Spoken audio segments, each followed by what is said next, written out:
हिरण्यकशी के अवसर पर आप सभी भक्तों का इस्कॉन पिंजौर की ओर से हार्दिक स्वागत करते हैं।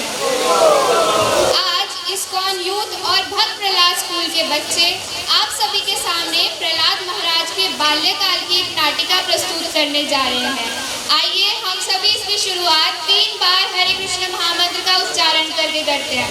हरे कृष्णा कृष्णा कृष्णा हरे हरे, हरे राम राम राम हरे हरे, हरे कृष्णा कृष्णा कृष्णा हरे हरे, हरे राम राम राम हरे हरे, हरे कृष्णा कृष्णा कृष्णा हरे हरे, हरे राम राम राम हरे हरे।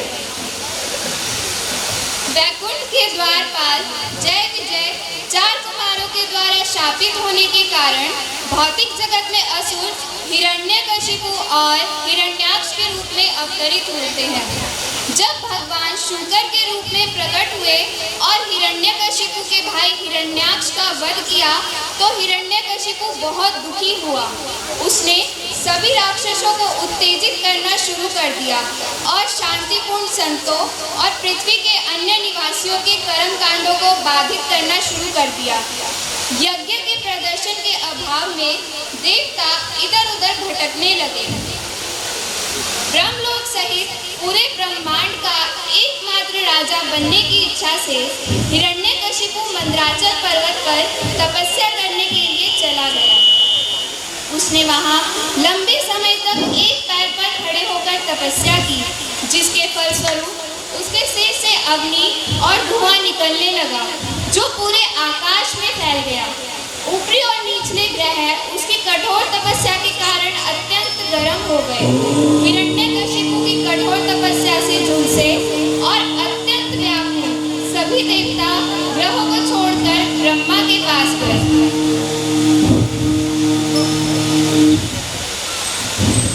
प्रणाम ब्रह्मदेव। बोलो इंद्र, कैसे आना हुआ?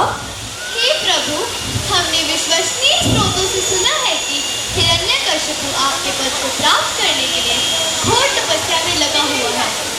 कृपया जो कदम आपको उचित लगे उठाएं। ब्रह्मा द्वारा इस प्रकार सूचित करने पर ब्रह्मा ने तुरंत उस स्थान के लिए प्रस्थान किया। पहले तो ब्रह्मा हिरण्यकशिपु को ना देख सके क्योंकि उसका शरीर बाम्बी घास और बांस के डंडों से ढका हुआ था। हिरण्यकशिपु वहां बहुत समय से तपस्या कर रहे थे, जिस कारण चींटियों ने उसकी त्वचा, वसा, मांस और रक्त को खा लिया था। हे कश्यप मुनि के पुत्र, प्रणाम ब्रह्मदेव। उठो, तुम्हारा शुभ हो। मैं तुमसे बहुत प्रसन्न हूँ। तुम मुझसे जो चाहे वो मांग सकते हो। हे इस ब्रह्मांड के भगवान, मैं आपको नमन करता हूँ। आप इस प्रकृति के तीनों गुणों के आश्रय हैं। आपने इस भौतिक संसार की उत्पत्ति की है।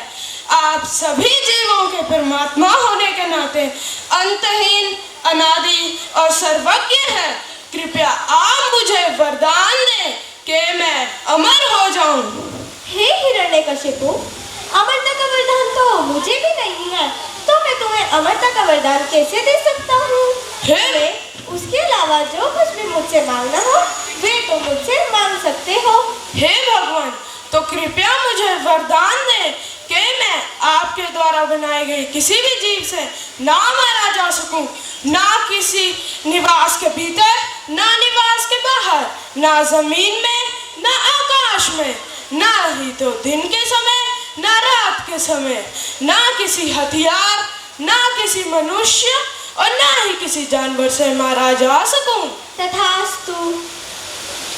इस प्रकार भगवान ब्रह्मा द्वारा आशीर्वाद प्राप्त करने पर उसने तीनों लोगों पर विजय प्राप्त कर ली, जिसके कारण सभी देवी देवता परेशान होकर इधर उधर विचरण करने लगे। पिछों मेरा रोल आएगा। अंत में उन्होंने भगवान विष्णु की शरण ली।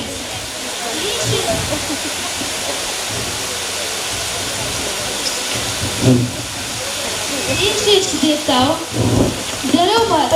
मैं हिरण्यकशिपु की गतिविधियों के बारे में सब कुछ जानता हूँ। मैं उसे जल्द ही रोक दूंगा। उस समय तक तुम धैर्यपूर्वक प्रतीक्षा करो।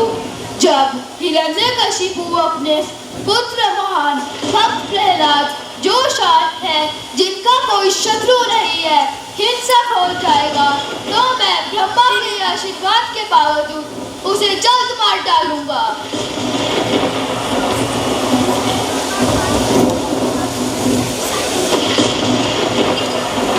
प्रहलाद महाराज बचपन से ही खेलकूद में दिलचस्पी न रखकर हरे कृष्णा विचारों में लीन रहते थे। पाठशाला में हरे उनके राम, चंड और अमृत द्वारा राजनीति और अर्थशास्त्र के विषय में जो कुछ पढ़ाया जाता वह उसमें रुचि नहीं लेते थे। एक दिन प्रहलाद को उनके पिता हिरण्यकशिपु ने अपने पास बुलाया। प्रिय पुत्र प्रहलाद, प्रणाम पिताश्री। उठो पुत्र। प्रिय पुत्र, मुझे बताओ, तुमने अभी तक अपने शिक्षकों से क्या सीखा है? हे सर्वश्रेष्ठ असुरों के राजा, जहाँ तक मैंने अपने आध्यात्मिक गुरु से सीखा है कि हमें परम भगवान श्री विष्णु की शरण लेनी चाहिए। हो किस प्रकार शत्रुओं के शब्दों से बच्चों की बुद्धि खराब हो जाती है। शन, अमर। जी महाराज। इस लड़के को गुरुकुल में पूरी सुरक्षा प्रदान करो, ताकि इसकी बुद्धि किसी भी वैष्णव द्वारा प्रभावित ना हो, जो भेष बदल कर वहां जा सकते हैं। जी महाराज।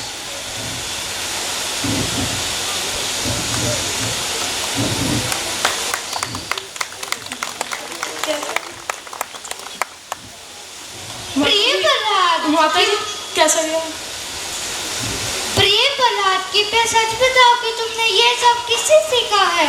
स्वाभाविक तौर से लोहा चुंबक से आकर्षित होता है, उसी तरह मेरा मन भगवान विष्णु द्वारा आकर्षित है।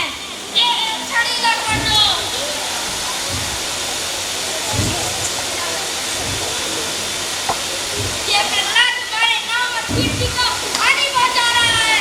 ये प्रहलाद कांटेदार वृक्ष की तरह प्रकट हुआ है।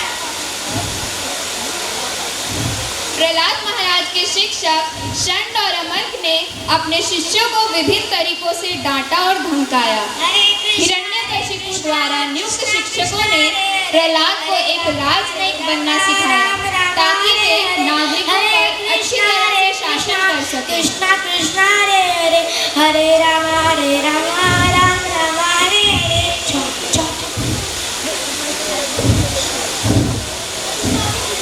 प्रणाम पिताश्री। प्रिय पुत्र, दीर्घायु हो। प्रिय पुत्र प्रहलाद, तुमने अभी तक अपने शिक्षकों से बहुत सी ज्ञान की बातें सीखी होंगी। तुम्हें उसमें से कौन सा विषय सबसे अच्छा लगा?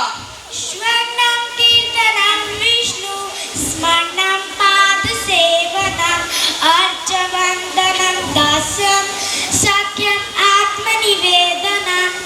भक्ति को हम इन 9 विधियों द्वारा भगवान को प्राप्त कर सकते हैं। शन, अमर। जी महाराज। हे अयोग्य ब्राह्मण के सबसे जघन्य पुत्रों, तुमने मेरे आदेश की अवहेलना की है। तुमने मेरे शत्रुओं की शरण ली है। तुमने इस लड़के को भक्ति सेवा भाव के बारे में सिखाया है। यह क्या है? हे राजन, तुम्हारे बेटे ने जो कुछ भी कहा है वह हमने नहीं सिखाया है। उसकी सहज भक्ति सेवा में स्वाभाविक रूप से विकसित हुई है, इसलिए गुस्सा छोड़े और बेवजह आरोप न लगाए। पिताजी, अपनी अनियत इंद्रियों के कारण भौतिकतावादी जीवन के आदि व्यक्ति भी नरक की ओर बढ़ते हैं, और जो पहले ही चबा चुका है उसे बार बार चबाने का आनंद उठाते हैं। भौतिक जीवन का आनंद लेने के लिए दीर्घट से फंसा हुआ व्यक्ति यह कभी नहीं समझ सकता कि जीवन का लक्ष्य भगवान विष्णु के पास वापस जाना है।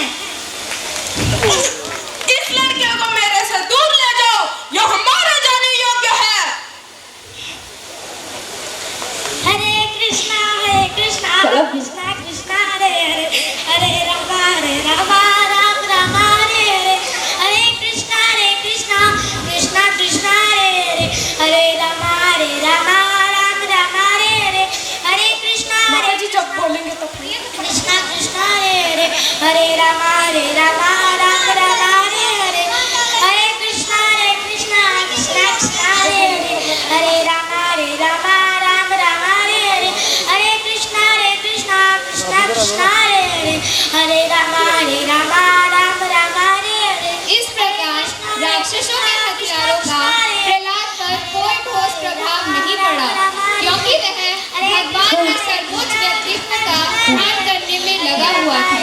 जब सभी राक्षस प्रहलाद को नहीं मार पाए तो उन्होंने प्रहलाद को मारने के अन्य उपाय शुरू कर दिए, जैसे कि विषैले सांपों के बीज फेंककर, माया के टोटके, जहर पिलाकर, उसे भूखा रखकर। पर प्रहलाद पर इन सभी चीजों का कोई असर नहीं पड़ा। उनके सारे प्रयास असफल हो गए, जिससे हिरण्यकशिपु चिंतित हो गया। मैं देख रहा हूँ इस लड़के की ताकत असीमित है, इसे मेरे किसी भी दंड का कोई डर नहीं, यह अमर प्रतीत होता है। ऐसा सोचकर दैत्यों के राजा शारीरिक चमक से रहित नीचे की ओर मुंह करके चुप रहे। हरे राम राम हरे हरे। हे राजन, हमारे आध्यात्मिक गुरु शुक्राचार्य की वापसी तक इस बच्चे को अपने संरक्षण में रखते हैं। ठीक है। हरे राम तत्पश्चात शंड और अमर्क ने निरंतर प्रहलाद को सांसारिक धर्म, आर्थिक विकास और इंद्रिय तृप्ति के बारे में सिखाया।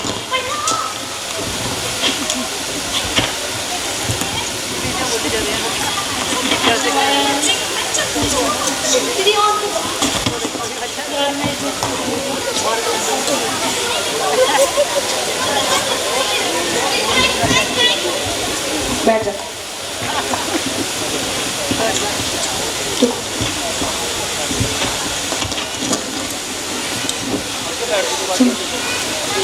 प्रहलाद को उनके शिक्षकों ने सांसारिक धर्म, आर्थिक विकास और इंद्रिय तृप्ति के बारे में सिखाया।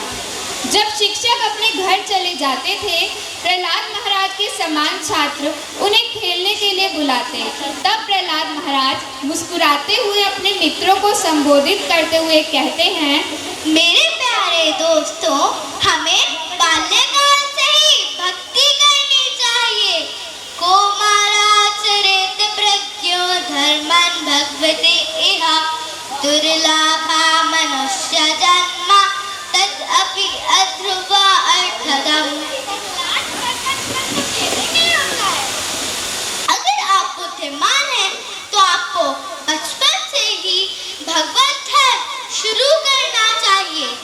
मानव जीवन बहुत दुर्लभ है, हालांकि यह अस्थायी है।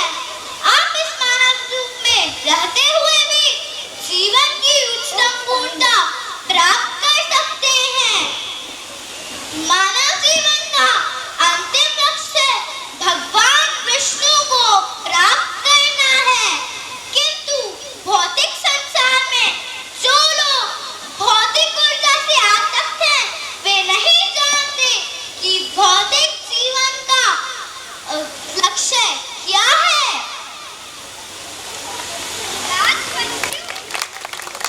क्योंकि वे भगवान की बाह्य शक्ति माया से मुक्त हैं। ईश्वर सबसे प्रिय व्यक्तित्व है, हमें ईश्वर की खोज करनी चाहिए।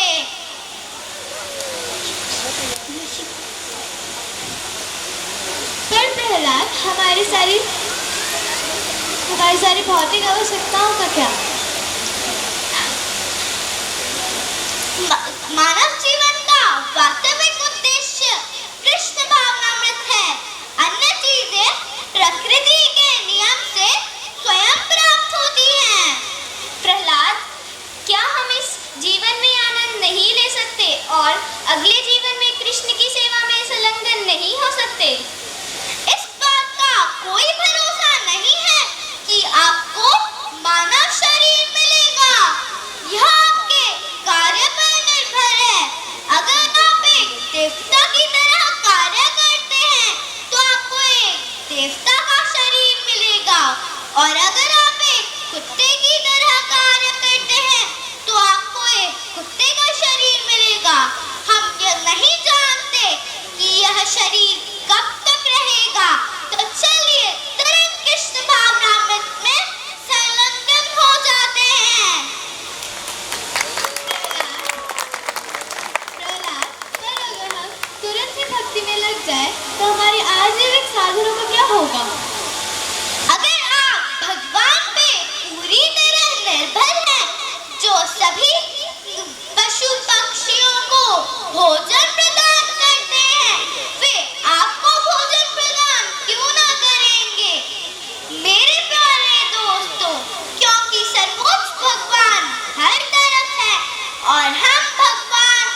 महान